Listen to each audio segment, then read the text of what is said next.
안녕하세요. 여러분, 수요 예배에 나오심을 주님의 이름으로, 주님의 사랑으로 환영합니다.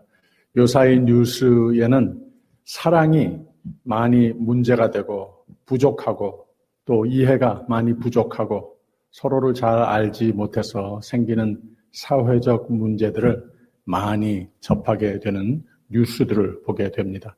우리가 주님 앞에 나와서 하나님께서 우리를 얼마나 사랑하시는지 잘 알게 되면 우리의 삶은 승리하는, 이기는 삶이 될 수밖에 없습니다. 그러기 위해서 또 우리가 하나님을 잘 알아야 되겠죠. 오늘 예배를 통하여서 하나님에 대하여 신앙 고백서를 공부할 때에 하나님께서 은혜를 베풀어 주시는 한 시간이 되기를 바랍니다. 우선 찬양으로 시작할 때 김영학 집사님께서 인도해 주십니다. 197장 이 세상 험하고 1절 2절 간주하고 3절 4절 하겠습니다.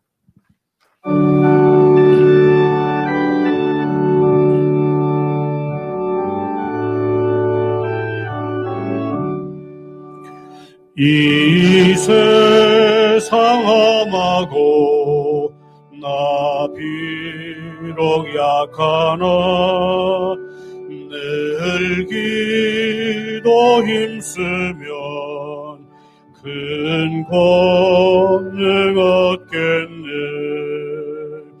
주의 은혜로 대속하여서 피와 같이 붉은 죄는 같이 희겠네. 주님의 권능은 한없이 크오니 돌 같은 내 마음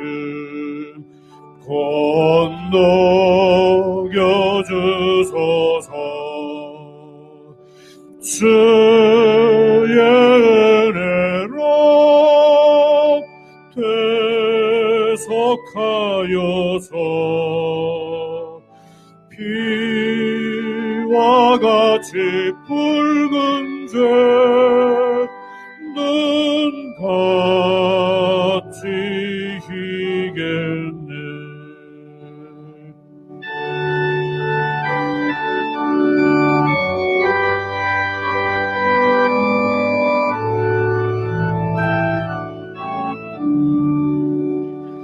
내 맘이 약하여 늘 넘어지오니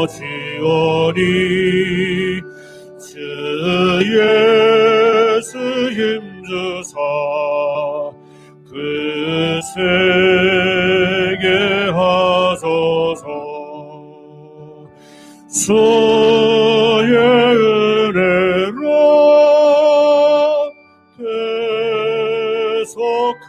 대속하여서 피와 같이 붉은 죄는 같이 희겠네. 제사함 받으는 새 사람 되어서 주 앞에 서는 날 늘 찬송하겐. 죄사함 받으는 죄사함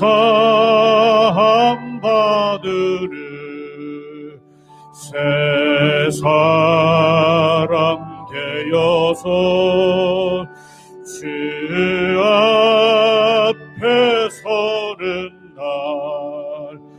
늘 찬송하겠네. 주의 은혜로 대속하여서 피와 같이 붉은 죄는 같이 지키겠네.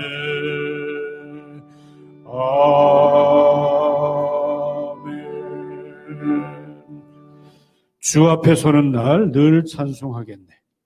우리가 대면 예배, 현장 예배를 드리게 되면 마치 주 앞에 서는 것처럼 그런 기쁨의 찬송을 다음 주부터는 부를 줄로 믿습니다. 내 주의 은혜의 강가로 간주하고 한 번 더 보도록 하겠습니다.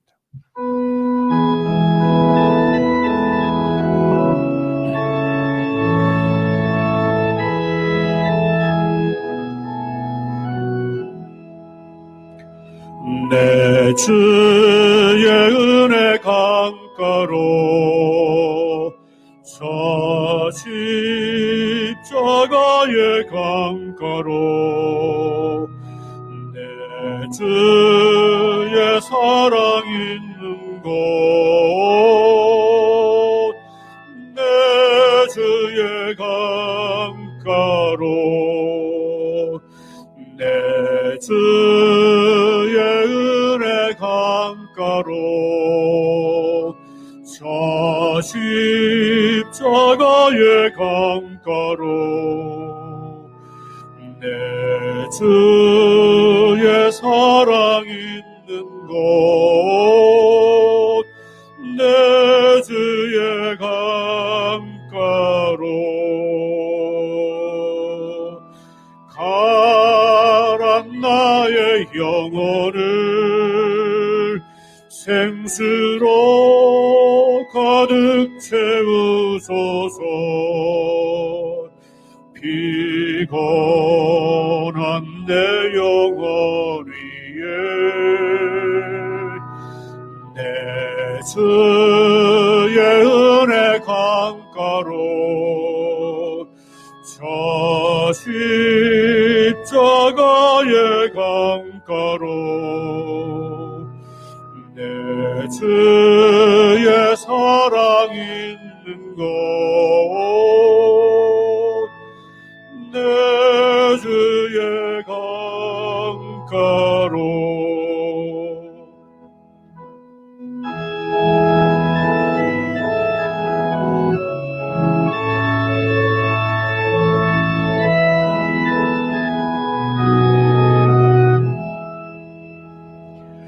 내 주의 은혜 강가로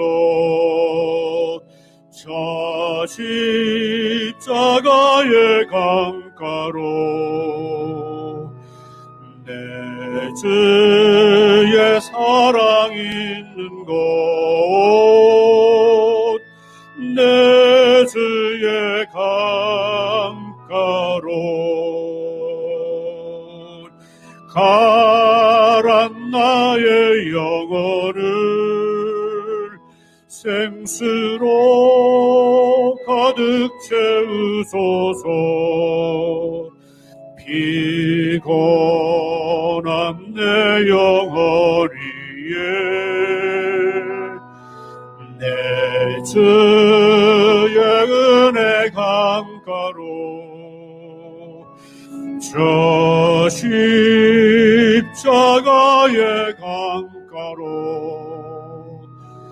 내 주의 사랑 있는 곳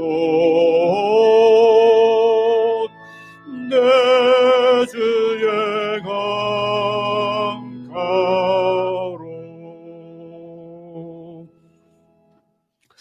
3월 15일 주일 예배 드리고 그 이후로 6월 14일 만 거의 3달이 되어 왔는데 앞으로 제 일생에도 이렇게 온라인으로 찬송을 드리고 예배 드리는 기회가 다시는 안 왔으면 합니다. 다 모두 다 건강하고 코로나 바이러스도 다 물리쳐서 이제 다시는 우리가 얼굴을 마주대하며 예배 드리며 찬송하는 날이 곧 오길 바랍니다. 424장 나의 생명 되신 주 주님 앞에 나아갑니다. 1절, 2절, 감조가 3절. 424장.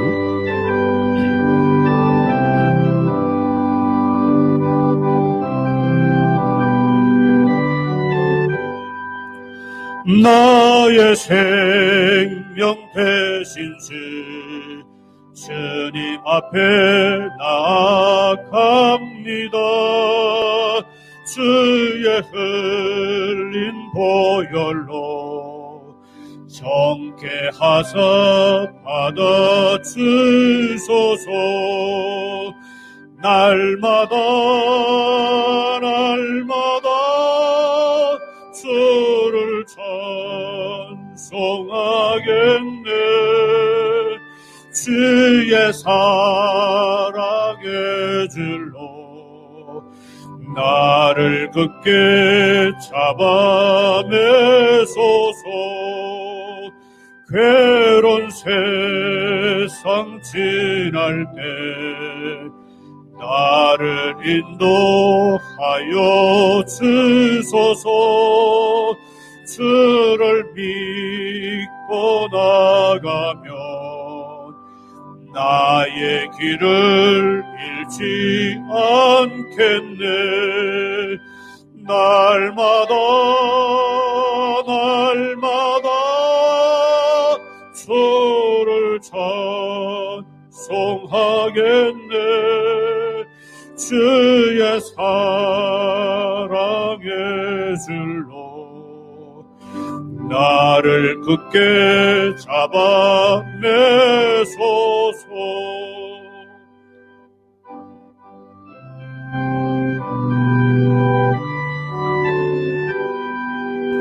세상 지하러 갈 때에 주를 더욱 사랑합니다. 밝고 빛난 천국에 나의 영혼 들어가겠네. 날마다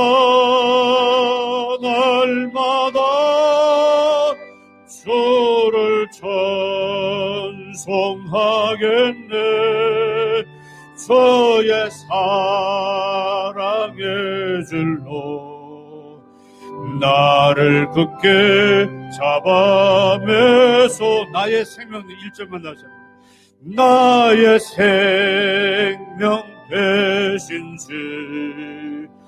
주님 앞에 나아갑니다. 저의 흘린 보혈로 정케하사 받아주소서. 날마다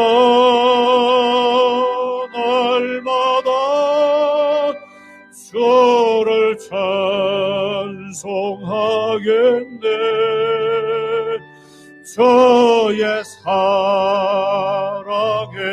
줄로 나를 굳게 잡아매소서.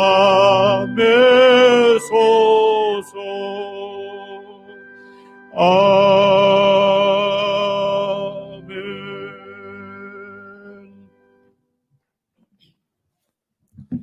귀한 찬양의 시간 감사드립니다. 우리 다 함께 한번 기도하겠습니다. 사랑의 하나님 아버지, 감사합니다. 주님의 권능 한없이 크오니 우리가 찬양했습니다.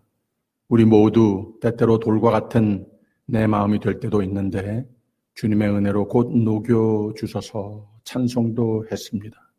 그랬을 때에 주님께서 우리에게 베풀어 주시는 은혜, 참으로 영생을 확신하며 영락을 확신하며 지금도 하나님께서 세상과 상관없이 베푸시는 영생을 희망하며 영락을 이미 누리는 삶으로 열매 맺게 해주시는 줄 압니다. 이 모든 것을 피와 같이 붉은 죄, 눈같이 희겠네. 오직 예수 그리스도의 보혈로 말미암아 우리에게 이 새 생명을 허락하여 주심을 감사로 찬양했습니다. 하나님 아버지, 우리가 무엇이건데 하나님의 이 말로 다 표현할 수 없는 놀라운 은혜의 대상자가 될 수 있겠습니까? 오직 예수 그리스도의 공로 외에는 불가능했던 것을 고백할 수밖에 없습니다. 하나님 아버지, 오늘 예배에 나온 귀한 심령들을 하나님의 사랑을 보게 하여 주시고 하나님의 보호와 선으로 생명의 길로 인도하여 주시는 손길을 붙드는 예배가 되게 하여 주시옵소서. 여러 가지 이유로 고난 가운데에, 힘든 가운데에, 병 가운데에 있는 교우들이 있습니까? 더욱 불쌍히 여겨주시고 주님께서 그 곁에서 붙들어 주시고 치유의 기적의 뜨거운 손길을 얹어 주시옵소서. 이제 우리가 다음 주는 교회로 다시 모이기로 계획을 했습니다. 하나님의 뜻, 하나님의 은혜로 이루어지고 가능한 것으로 믿습니다. 하나님, 주님께서 지금 어려운 두세 달 가운데에도 더 크신 은혜로 인도하여 주셨는데 이제 다시 모이려 함께 한 몸으로 한 목소리로 예배 드리려 기도하고 준비하고 오는 그 발걸음을 주님께서 동행하여 주시고 우리 모두 그 발걸음이 더욱더 하나님께서 베풀어 주시는 생명의 삶을 누리기 위한 발걸음인 것을 분명히 믿고 더욱 감사와 찬양과 그리고 또 헌신의 마음으로 모이게 하여 주시옵소서. 다시 한번 하나님께서 교회를 왜 세워주셨는지, 이 세대의 이곳에서 왜 나를 이 예수 그리스도의 몸, 교회를 이루는 몸의 지체로 불러주셨는지 새롭게 깨닫고 대단한 특권이자 또 하나님께서 부탁하시는 의무감을 가지고 나오는 우리 모두가 되게 하셔서 주님께서 뜻하시는 바대로 이 세대의 복음의 등대 역할을 참으로 소금과 빛의 역할을 잘 감당해내는 교회로서 계속해서 부흥 발전하게 하여 주시옵소서. 그러기 위해서 더욱더 하나님께서 모든 교회를 이루고 있는 지체, 각 가정을 주님께서 더욱 크신 은혜로 베풀어 주셔서 마치 천국과 같은 삶이 되게 하여 주시옵소서. 이들의 모든 하나님의 영광을 위하여 바라는 기도 제목들 다 주님께 상달되게 하여 주시고 우리 집이 마치 교회와 같아서 우리의 손아래 자라고 있는 모든 후세들이 하나님께서 우리에게 베풀어 주신 이 영광의 은혜, 영광의 믿음의 삶을 잘 또 이어받아 살게 하여 주시옵소서. 하나님 아버지, 오늘 예배를 드리는 가운데에 순서를 주님께서 다 주관하여 주시고 하나님께서 홀로 영광 받아 주시고 주님께서 우리의 가슴에 새겨주시고자 하시는 말씀만 잘 전해지게 하여 주시옵소서. 예수 그리스도 이름 받들고 기도하옵나이다. 아멘.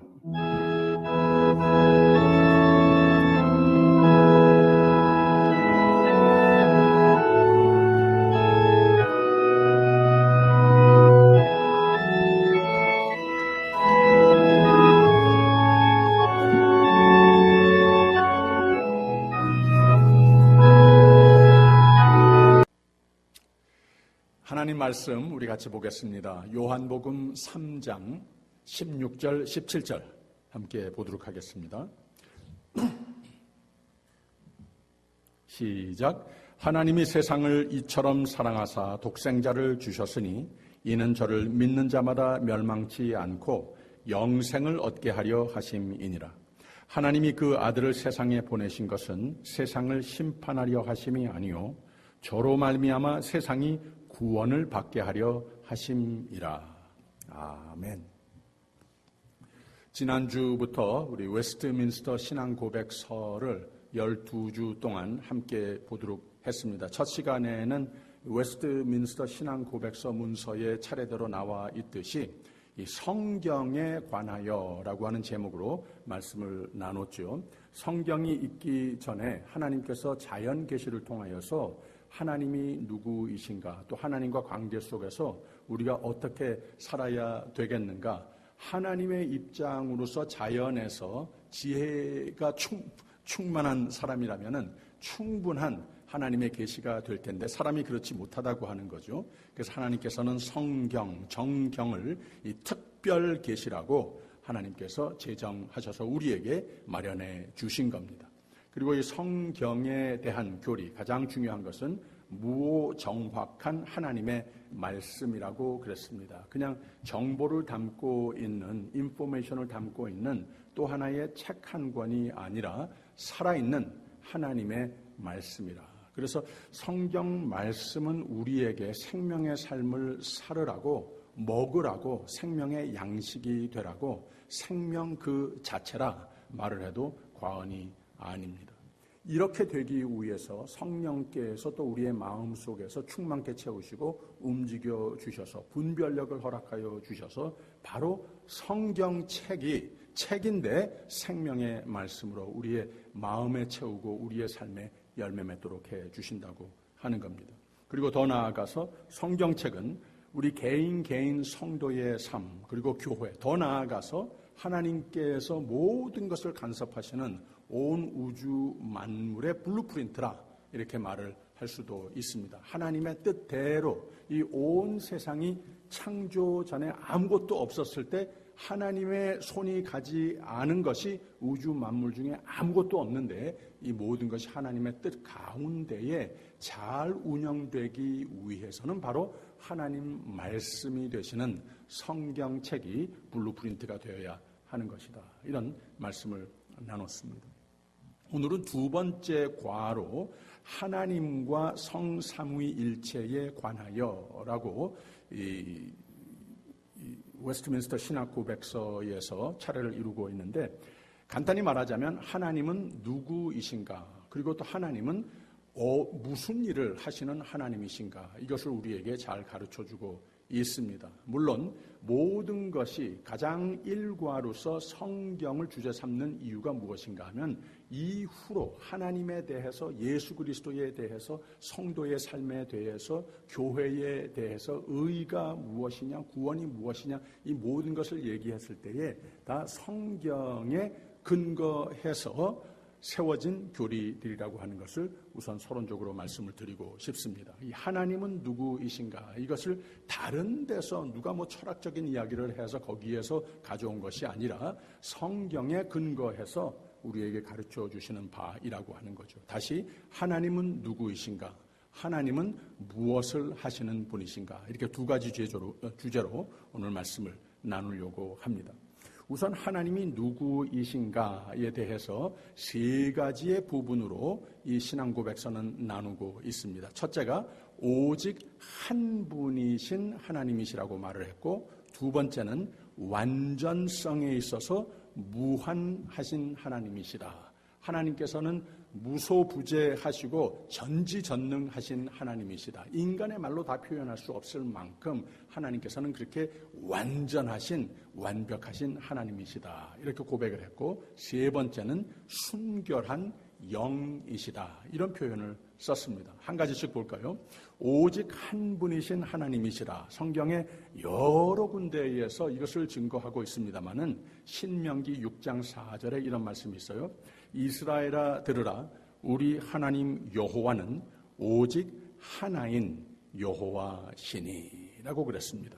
또 사도 바울은 고린도전서 8장 4절에 세상의 우상은 아무것도 아니며 하나님은 한 분밖에 없는 줄 아노라 라고 그랬습니다. 또 같은 고린도전서 8장 6절에는 우리에게는 한 하나님 곧 아버지가 계시니 만물이 그에게서 났고 또한 한 주 예수 그리스도께서 계시니 만물과 우리가 그로 말미암았느니라 라고 이렇게 여러 가지 각도로 한 분의 하나님을 선포했습니다. 두 번째로는 완전성에 있어서 무한하신 분이라 하지 않았습니까? 욥기 11장 7절에서 9절까지 이런 말씀이 있습니다. 내가 하나님의 오묘를 어찌 측량하며 전능자를 어찌 능히 온전히 알겠느냐. 하늘보다 높으시고 음부보다 깊으시니 그 도량은 땅보다 크고 바다보다 넓으니라. 사람이 도무지 하나님의 무한 완전하심은 측량할 수 없다고 하는 말을 시적으로 이렇게 표현을 한 겁니다. 그런데 순결한 영이라고 하는 표현도 했습니다. 요한복음 4장 24절에는 하나님은 영이시니 예배하는 자가 신령과 진정으로 예배할지니라 라고 그랬어요. 그래서 하나님은 모든 생명, 영광, 선과 축복을 그의 안에 스스로 가지시고 이 모든 것이 그에게서 나온다라고 하는 표현을 했는데 바로 이 신앙 고백서에서 삼위일체적으로 하나님이 누구이신가라고 하는 것을 조금 더 덧붙여서 하나님이 누구이신가 그리고 삼위일체론을 여기에 덧붙여 언급하는 것을 알 수가 있는데 우선 요한복음 5장 26절에 보면 이런 말씀이 있습니다. 하나님 아버지께서 그 속에 생명을 아들에게도 주어 그 속에도 있게 하여 라고 그랬고 또 요한복음 15장 26절에 가서는 아버지께서 보낼 보혜사 성령이 나를 증거할 것이요 라고 그랬어요. 그래서 이 아버지와 아들과 성령이 한 분이 되시는 것을 여기에서 예수님께서 가르치시는 바대로 증거하고 있는 것을 알 수가 있다고 하는 거죠. 이게 다 무슨 말을 하는 건가 하면 신격의 통일체에 삼위가 계시는데 성부 하나님, 성자 하나님, 성령 하나님으로 그 실체와 능력과 영원성은 하나이시다. 성부는 누구에게 속하지도 않고 어디에서나 나신 바 되지도 않고 나오시지도 않고 성자는 영원히 성부에게서 나시고 성령은 영원히 성부와 성자에게서 나오신다. 이것을 바로 이 제2장 하나님과 성삼위일체의 관계에 대해서 밝혀주고 있습니다. 그래서 우리가 하나님께서 어떤 분이신가, 홀로 계신 하나님, 하나님 외에는, 하나님 밖에는 아무것도 이 세상 사람들이 쓰는 언어에서, 용어에서 밝힐 수 있는, describe 할 수 있는 것이 아무것도 없다고 하는 겁니다. 하나님이 홀로 계신 한 분이시다 하는 것을 우리에게 분명히 알려주고 있습니다.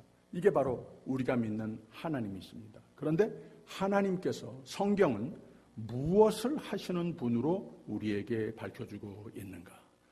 홀로 경륜하시는 하나님이시라 라고 하는 것을 제3장에서 이렇게 표현을 했습니다.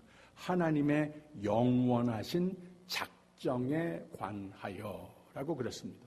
하나님의 경륜, 하나님의 예정 여러 가지로 표현할 수 있겠습니다만은 하나님께서 홀로 계신 하나님이 그 마음속에 작정하시는 것이 있다고 하는 겁니다. 그래서 오늘 우리가 있는 것이고 그래서 우리가 살고 있는 이 세상이 있다고 하는 겁니다. 그래서 시간이라고 하는 것이 있는 거고 그래서 땅도 있고 하늘도 있고 바다도 있고 그리고 이 공간이라고 하는 것 자체가 다 하나님께서 창조하신 바인데 이것이 어디에서 비롯됐는가?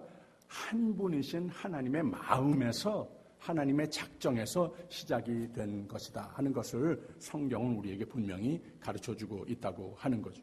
그래서 하나님의 작정에 따라 하나님께서는 그의 영광이 나타나도록 하기 위하여 어떤 사람들과 천사들은 영생에 이르도록 예정하시고 그 나머지는 영원한 죽음에 이르도록 미리 작정하셨다. 바로 이 제3장 3항에 이렇게 밝혀주고 있습니다. 그런데 우리가 이 예정하셨다고 하는 것에 대해서 교회의 전통 속에서 자칫 잘못하면 잘못 이해를 할 수가 있습니다. 그래서 그 예정이라고 하는 개념을 조금 있다가 조금 더 제가 말씀을 드리려고 하는데 아무튼 하나님께서 작정하신 것을 예정하신 것을 경륜하신 것을 이 사람의 눈으로 볼 수 있는 경험할 수 있는 시간과 공간의 세계 속에서 우리가 다 보고 있는 바인 것이다. 이렇게 말을 해주고 있는 겁니다. 사항은 무엇인가 하면 아담 안에서 타락했으나 택함을 입은 사람들은 그리스도로 말미암아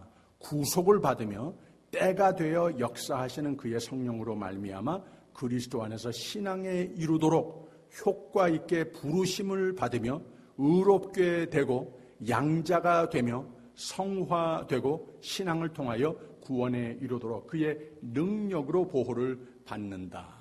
이렇게 바로 제3장에 포함을 하고 있습니다. 이 인간이 누구냐? 인간이 하는 것이 무엇이냐? 하나님의 은혜로 말미암아 부르심을 받았으면 하나님의 작정으로 말미암아 하나님의 창조로 말미암아 어떤 삶을 살고 있는 것인가? 뭐가 잘 됐나? 뭐가 잘못된 것인가? 뭘 다시 회복해야 되겠는가? 이런 것에 대한 조항들은 우리가 다음 주에 공부를 하려고 합니다. 그래서 이 예정이라고 하는 개념을 조금 설명드리고 싶은데, 예정이라고 하는 것을 우선 제가 결론부터 서론에서 말씀을 드리자면, 우리가 예정이라고 하는 건 지금 바깥에 나가면은 여기 네 가정이 자동차를 타고 왔기 때문에 저 파킹장에 차가 4대가 있습니다. 그거 확실하죠. 제가 미리 말을 해놓고 나가보면은 4차가 있는 게 분명합니다. 제가 거기에 무엇을 간주해서 말을 했는가 하면은 시간과 공간을 통해서 말한 것 아니겠습니까? 지금 제가 말을 했는데 이따가 나가보면, 지금 보이지 않는데 저 밖에 나가보면 시간과 공간이라고 하는 틀 속에서 제가 설명을 한 거예요. 그런데 하나님께서 예정한다 했을 때에 시간과 공간의 틀 속에서 이해를 하게 되면은 하나님의 뜻과는, 성경의 뜻과는 많이 빗나간 모습이 될 수 있다고 하는 말입니다. 그것이 결론인데 이것을 먼저 제가 말씀을 드리는 거예요. 하나님은 시간 자체도 창조하신 분 아닙니까? 공간 자체도 창조하신 하나님이시지 않습니까?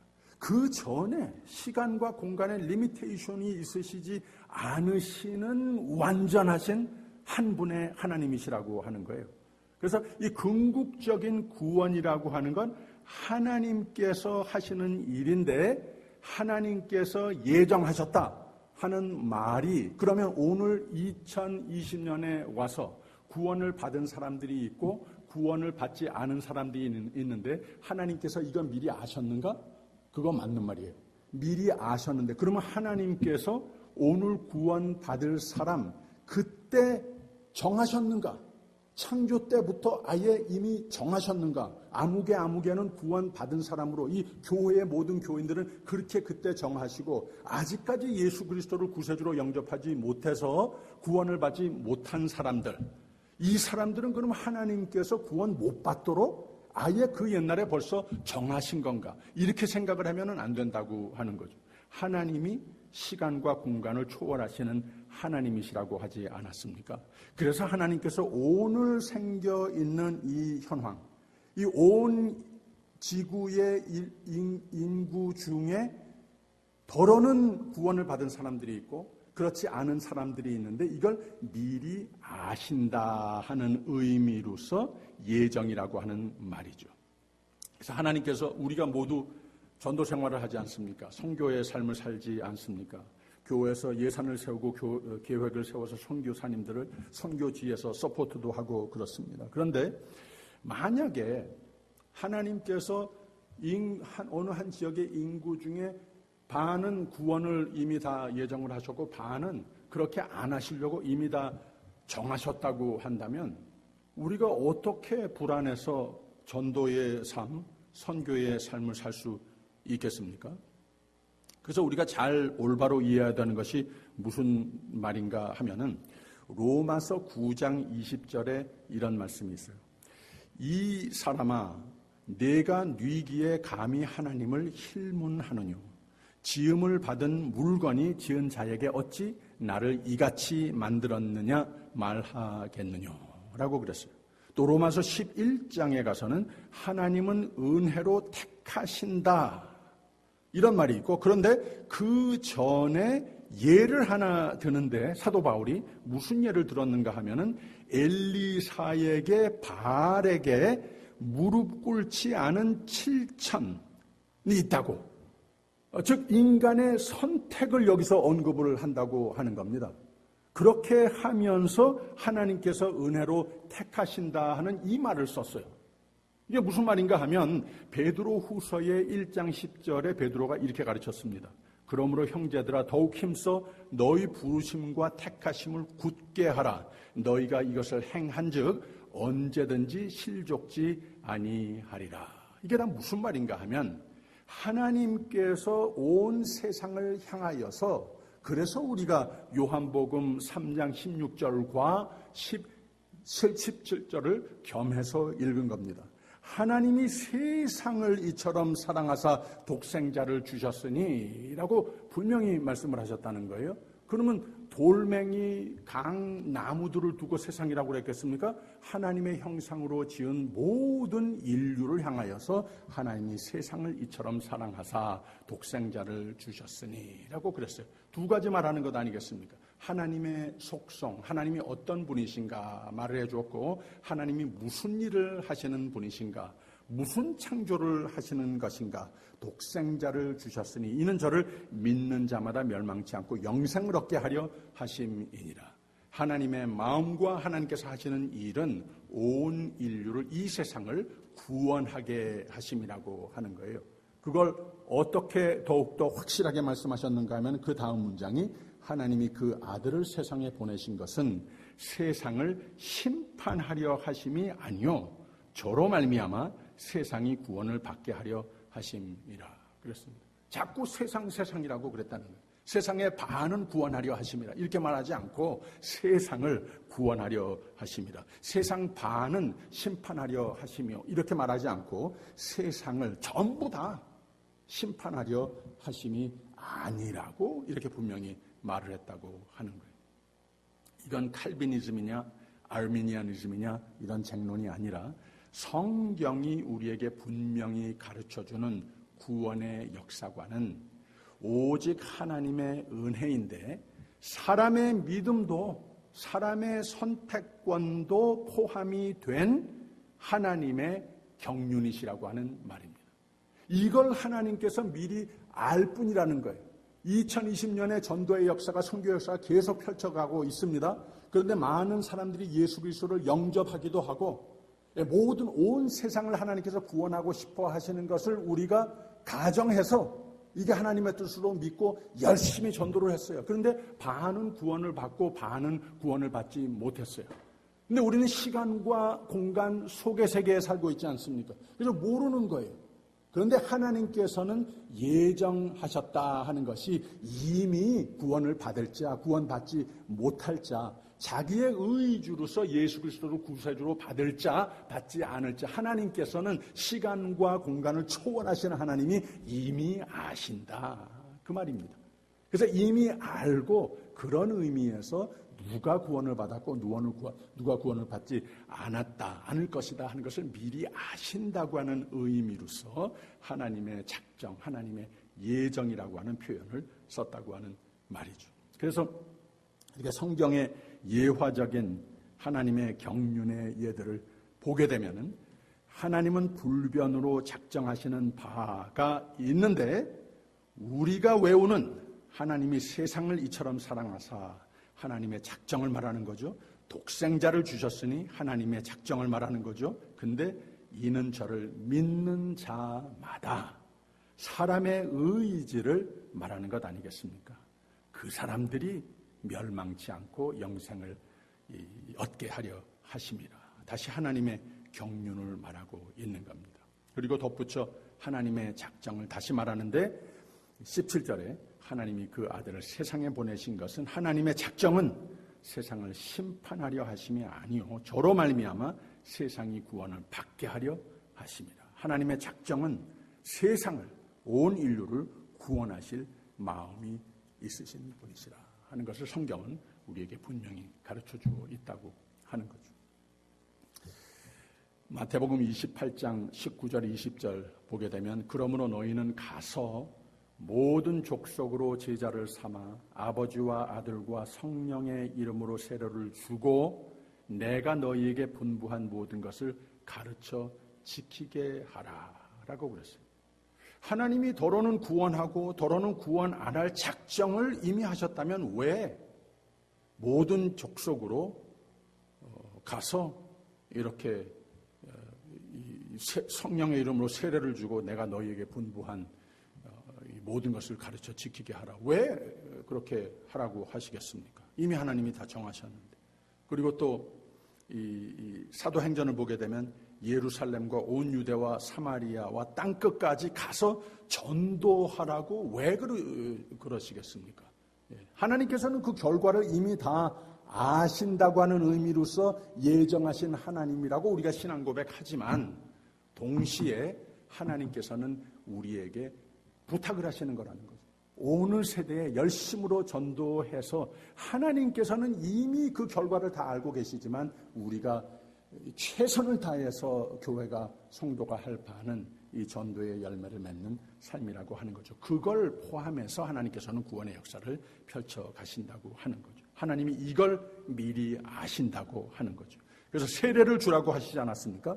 세례는 하나님이 구원하신 것을 믿음으로 받은 사람이 받는 것이 세례 아니겠습니까? 그래서 쉽게 말하면 하나님은 온 인류를 구원하시고자 작정하신 하나님이신데 더러는 믿고 영접하고 구원받고 더러는 목이 굳어서 믿음이 없어서 영접 안 해서 구원을 못 받는다고 하는 말입니다. 이걸 오직 하나님만이 미리 아신다고 하는 말입니다. 그래서 구원은 하나님의 작정 또 인간의 선택도 작동한다고 하는 말을 성경은 우리에게 반복적으로 일러주고 있습니다. 하나님의 작정, 예정은 이걸 포함한다고 하는 말입니다. 인간의 선택도 포함한다고 하는 말입니다. 이게 이론적으로 우리가 이해를 하려고 하면은 이 시간과 공간 차원에서 모든 이치를 따지면서 생각을 하려고 그러면은 머리가 복잡해집니다. 그냥 하나님께서 그렇게 정하셨다 하는 것을 우리가 믿음으로 받으면 되는 겁니다.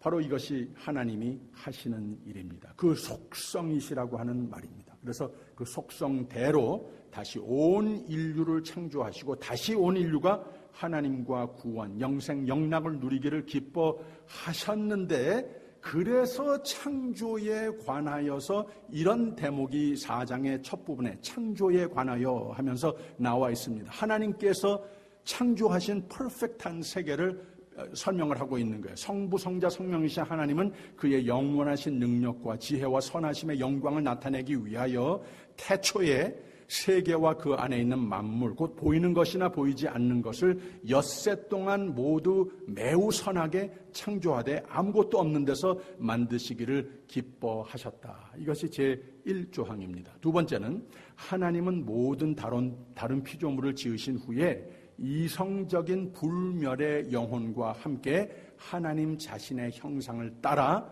지식과 의와 참된 거룩이 부여되고 그들의 마음에 기록된 하나님의 법과 그것을 성취할 능력을 가지고 있는 사람을 지으셨다.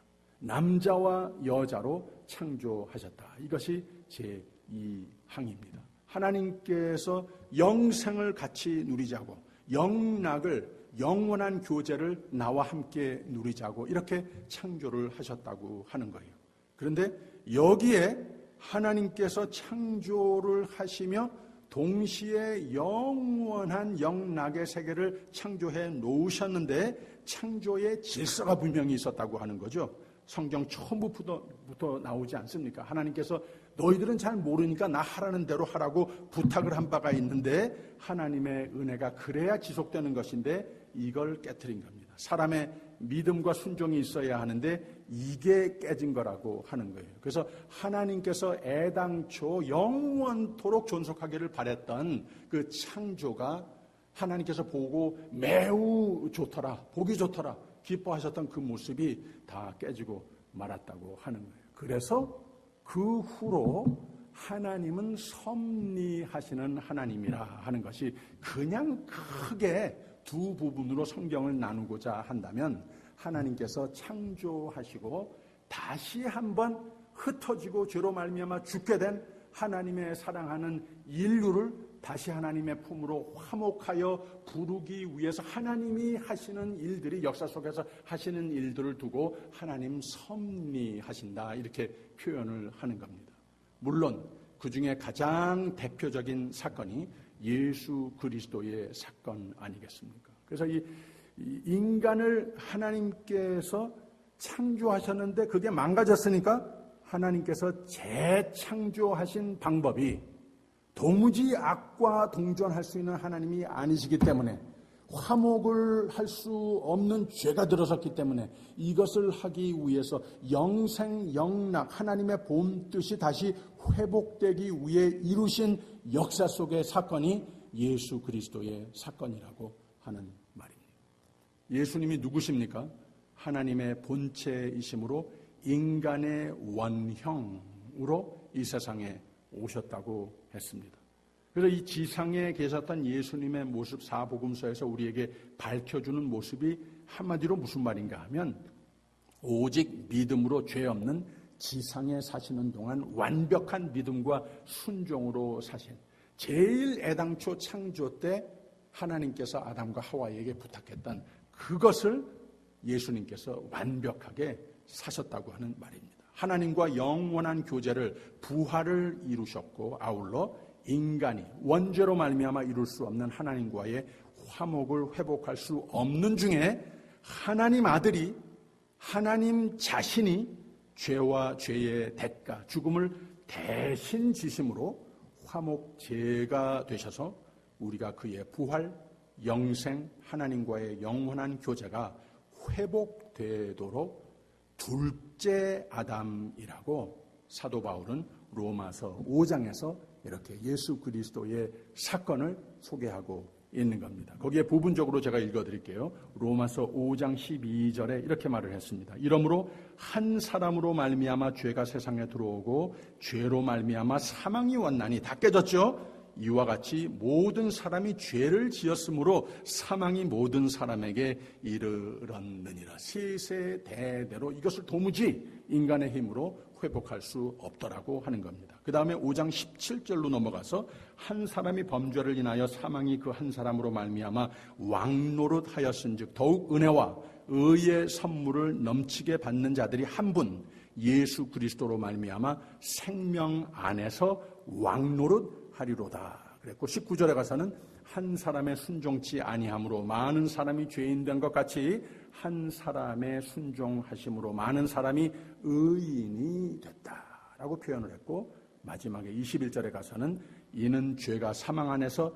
왕노릇한 것 같이 은혜도 또한 의로 말미암아 왕노릇하여 우리 주 예수 그리스도로 말미암아 영생에 이르게 하려 함이니라 라고 그랬습니다. 이게 바로 하나님의 예수 그리스도의 사건 속에서 재창조, 하나님께서 섭리를 하시는, 하나님은 성경과 교회의 머리가 되셔서 우리들 하나님의 애당초 계획하신 바대로 다시 모으시는 재창조, 새창조 하시는 일이 바로 예수 그리스도의 역사 속의 사건이라고 하는 말입니다. 그래서 이 섭리라고 하는 말을 이 제5장의 제목인데, 섭리에 관하여라고 그랬는데, 다시 말하면 섭리라고 하는 말은 하나님이 우리를 애당초 뜻하셨던 바대로, 작정하셨던 바대로 하나님께서 하시는 일은 변한 적이 없는데, 이 사람들의 의지로 말미암아 이게 다 깨졌는데 다시 사람의 실수를 막론하고 그 깊은 역사에 사람이 할 수 없는 일을 하나님이 성육신하여 이 세상에 오셔서 하나님이 사람의 옷을 대신 입고 우리 대신 모든 죄와 악을, 죽음을 이기신 사건이 곧 예수 그리스도 안에 하나님의 재창조, 새 창조 사건이었었다고 하는 말입니다. 이걸 통해서 모든 하나님께서 하시는 일을 한마디로 묶어서 표현하는 것이 하나님의 섭리라, 이렇게 표현을 합니다.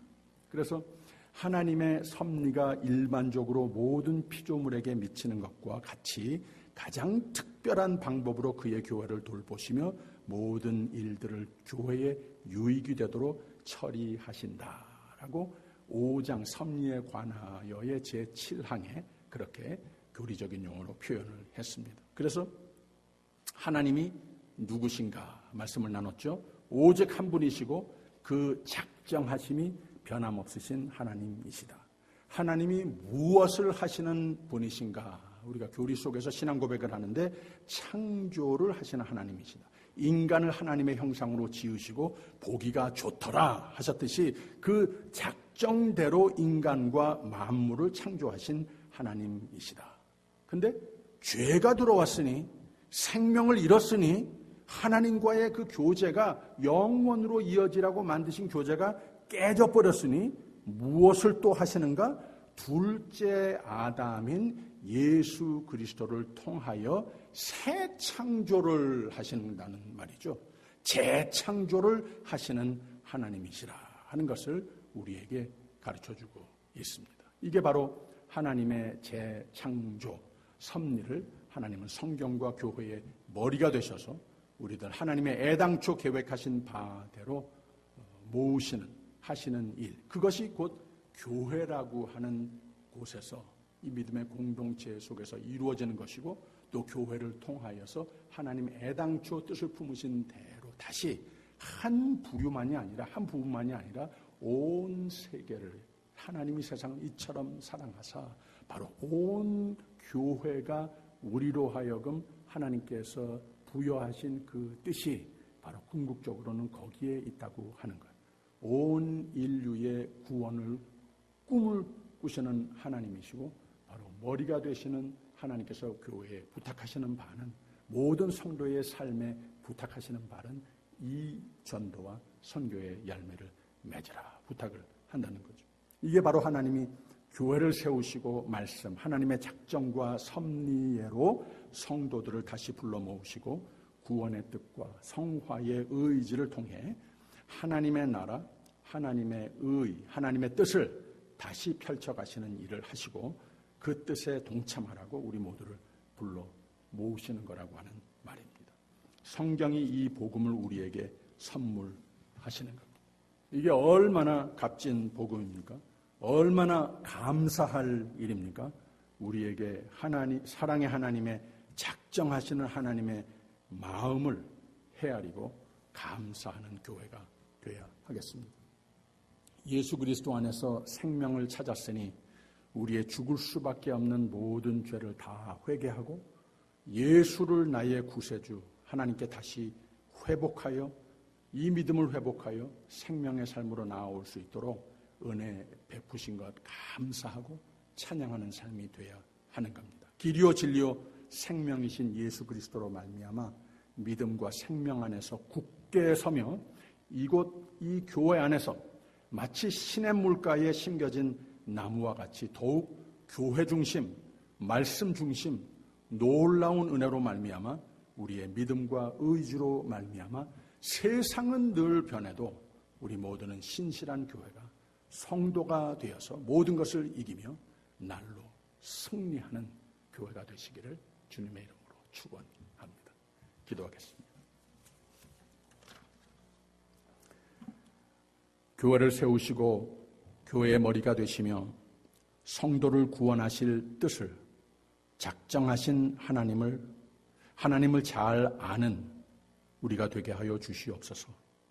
하나님이 하신 일, 예수 안에 베푸신 놀라운 은혜 잘 믿는 우리가 되게 하셔서 예수께서 보여주신 하나님 형상의 본형을 날로 닮아가면서 믿음 위에 생명 위에 진정한 축복의 삶 위에 굳게 세워지는 우리 모두가 되게 하여 주시옵소서. 길이요 진리요 생명이신 믿음과 생명 가지라고 교회를 세우신 예수님 이름으로 기도하옵나이다. 아멘. 하늘에 계신 우리 아버지여, 이름이 거룩히 여김을 받으시오며 나라의 임하옵시며 뜻이 하늘에서 이룬 것 같이 땅에서도 이루어지이다. 오늘날 우리에게 일용할 양식을 주옵시고 우리가 우리에게 죄진 자를 사하여 준 것 같이 우리 죄를 사하여 주옵시고 우리를 시험에 들게 하지 마옵시고 다만 악에서 구하옵소서. 대개 나라와 권세와 영광이 아버지께 영원히 있사옵나이다. 아멘.